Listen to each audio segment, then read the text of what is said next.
What is the current state-of-the-art treatment for Peyronie's disease? You are listening to the Clinicians Roundtable on ReachMD XM157. I'm your host, Dr. Larry Kaskel. My guest today is Dr. Paul Shin. Dr. Shin is an assistant professor of urology at George Washington University Hospital and also in private practice with urologic surgeons of Washington in our nation's capital. Paul, welcome back to the show. Thank you for having me. Greetings from the seat of power. It's good to have you back. Let's talk today about a disease I hope I never get, and that is Peyronie's disease. And I'm not sure that most doctors even know what it is, so tell us what it is. It's actually a pretty common condition. I mean, it's estimated that up to 8 or 9% of men have it, and basically it's the look around the studio. Who have you got? You got 10 guys standing there?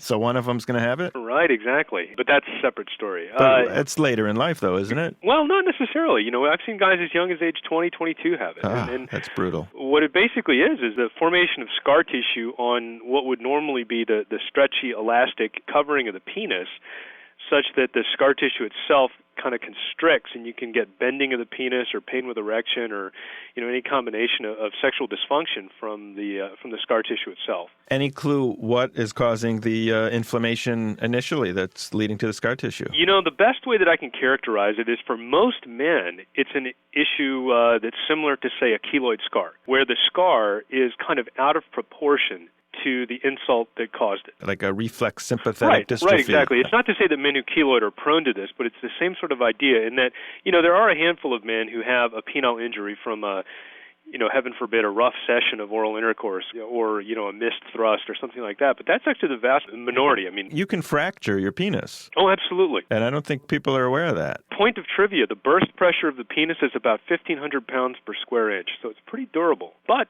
it happens. I don't think most Peyronies come from a fracture, though, but you're saying even just some minor innocuous injury that you may not even... It doesn't even have to be that. I mean, I've seen guys who've come in who've had a very limited amount of intercourse and had no accidents and still have a fairly moderate to severe case of it. So it has more to do with the inflammatory cascade of things that lead to the scar formation. Can you identify it when they walk in the room? No, because actually in the flaccid they have to be erect. They have to be erect. So usually there's some picture taken involved, but that sort of is objectively really the only way that you can quantify it. But you have guys who have any number of deformities. You can have curvature, you can have bending or kinking. What's considered a normal range of curvature? A normal curvature would be, something that, you've probably had your whole life. For most men, a little bit of gentle curvature upwards is not uncommon. And some people argue that maybe that helps get to the G-spot a little bit better, but I don't want anybody out there sort of taking matters into their own hands. No but pun a intended. little bit of gentle curvature is not uncommon, but it shouldn't inhibit you functionally, and it shouldn't be anything that you detect or that the patient detects is actively changing. So, do guys even know they have it, or is it their wives that say, you're starting to hurt me? Usually it's the other way around. Usually the most common presenting symptom is that guys will start to have pain with penile erection because that one area of the penis just doesn't expand like it should. And so it's like a bit like driving a car with the brakes on the left-hand side. Who was Peyronie? Was he the patient or the doctor that discovered it? He was a famous French surgeon, which, I don't know where that puts you in the pantheon of all-stars, and it's not going to get you on the cover of People magazine. But there was a famous French surgeon named François Peyronie who initially discovered it, and, most recently there was a famous chief executive of our country who got himself into trouble because of his Peyronies. Okay. His distinguishing feature, well, let's just say the English call it the Clinton's kink. I did not know that. That was his identifying feature in the Paula Jones trial. If you've just joined us, you're listening to the Clinicians Roundtable on ReachMD. I'm your host, Dr. Larry Kaskel. Joining me today, Dr. Paul Shin from our nation's capital. We're talking about Peyronie's disease, what it is, and if there's anything we can do about it.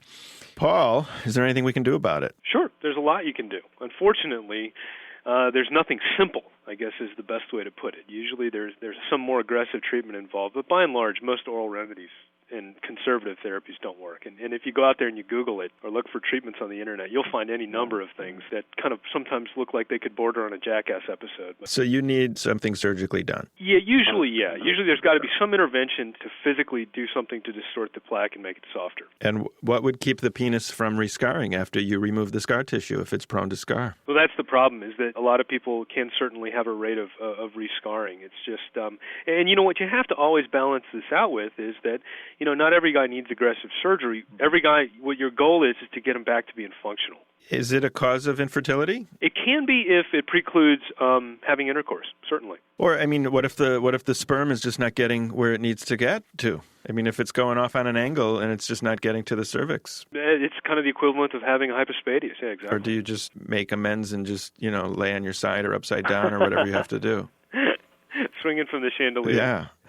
Okay, so what are you doing if it's that common and you're seeing a lot of it? What are you doing for these guys? Well, the first thing you have to do is you got to figure out if you got to do anything at all.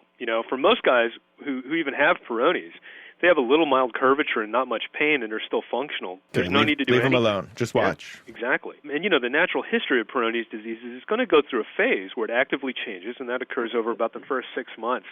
The patient notices a lesion, then it'll kind of stabilize. Can you intervene at that point and put them on some sort of anti-inflammatory and perhaps halt the progression of the inflammation? The theory is that you can, and the anti-inflammatories that have worked best in the laboratory, okay, and that's sort of the big caveat, are a combination of an amino acid called L-arginine and an older drug called pentoxyphylline, which used to be known as Trentol. Yeah, well, don't they inject that when someone comes in with priapism, or is that something else? No, that's something else. Because Trentol isn't, or pentoxyphylline isn't pentoxyphylline, available. I know they inject it when maybe someone has an IV that does something bad in their arm. The theory is that it kind of alters they used to use it for vasculopaths because they thought it altered the flexibility of the red cell membranes. It reminds me of the joke, what's the generic for Viagra? Imikoxaphylline. That's a well-known one. You should have known that one, Paul, as a urologist. Gosh. Very disappointed. Yeah. Early on, you may get away with just some anti-inflammatories. Exactly. But, the common stuff you see on the Internet are things like vitamin E and Potaba, none of which have ever really been shown to work. And there's kind of a three-pronged approach that's kind of contemporaneous now. The first involves, one arm of therapy involves taking both arginine and pentoxyphylline. The second arm of therapy actually involves penile stretching exercises, believe it or not. There are different devices that you can get to try and maintain almost putting the penis in a state of traction, and you need to do this for upwards of 2 to 3 hours a day. But do you have to be erect for those 3 hours? No. It's kind of more like a splint device that you wear on your penis. But we've seen in some pretty good controlled studies that people can gain a little bit of length up to about 2 to 3 centimeters. And correct curvature by up to 10 to 15 degrees. You're going to get a lot of calls for that first indication. I know. There you go. I should buy stock, in the company. What's the name of the company that makes that? Fast Size. Really? Yeah. And Fast Size actually works. It has been shown. You're going on public radio saying you can make your penis bigger with Fast Size. There is some data to indicate that if your penis is short because of Peyronie's, you can help correct some of that. Absolutely. Everybody get that? And then is your staff madly scribbling stuff down? Then the final part of therapy, and probably the most efficacious adjunct, is direct injection of medicine into the scar tissue or plaque. And the medicine that we use is verapamil. Really? Yeah. And that helps? It does, because its calcium channel blocking activity is thought to kind of limit. There's an inflammatory cytokine called TGF-beta, which everyone kind of points to as being the culprit when it comes to formation of scar tissue. And for whatever reason, verapamil inhibits the activity of TGF-beta. But that's early on in the disease. You're not going to be able to, if someone comes in and they're scarred down and they're going 90 degrees, you're not going to be able to inject them with verapamil. You're not going to really help those guys. So that guy, the important thing to note also is that with injections, you never get back to normal. Again, your goal is to get somebody back to being functional. All right, let's go on to the more severe case. Who is prone to having it more severe? Are diabetics more likely to get it? Hypertensives? What are the risk factors?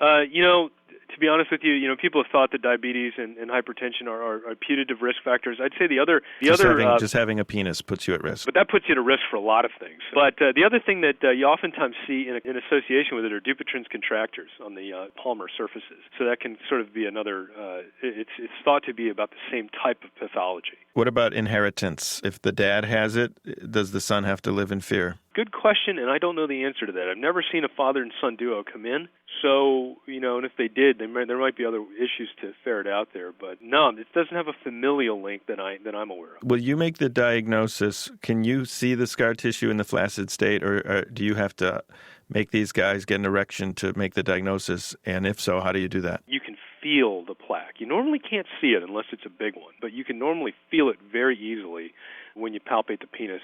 And then I always have them take a picture just to say, look, how much curvature have you got? How inhibited are you? Let's move on to surgeries and prosthetics. Sure. Tell me about those. Surgical procedures are all kind of centered around the idea of either cutting the plaque and stretching that area out and then grafting it, or there are some people who still will excise the plaque altogether, although what we found is that excision of the plaque often leaves you with such a big deformity that you almost inherently either scar it back up or you have severe enough erectile dysfunction afterwards that you need a prosthetic. So the current recommendation would be that if you need to go to surgery, you either need to incise the plaque but not cut it out.